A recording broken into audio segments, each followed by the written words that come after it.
అంటే నటరాజులో ఉన్నటువంటి వేగం, ఆ వేగం ఎక్కడిది అన్నదాన్ని ప్రయత్నం చేశారు.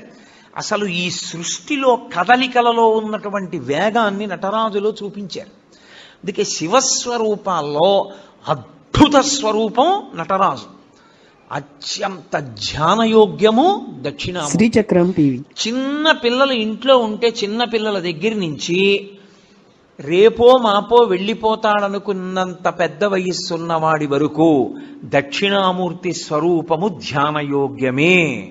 మిగిలిన ఏ రూపాలు, ఏ దేవతా స్వరూపాలు మీకు అలా ధ్యానయోగ్యములు కావు. అన్ని వేళలా మీరు ఒకే రూపాన్ని, బ్రహ్మచారి, గృహస్థు, వానప్రస్థు, సన్యాసి, నలుగురు ఒకే రూపాన్ని ఆరాధన చేయడం కుదరదు. రూపాన్నే నటరాజమూర్తి అని పిలుస్తాం.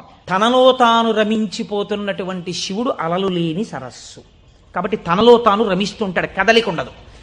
ఇప్పుడు అదే శివుడు సృష్టికర్త, స్థితికర్త, ప్రళయకర్తగా ఉన్నాడు అనుకోండి, కదులుతూ ఉంటాడు.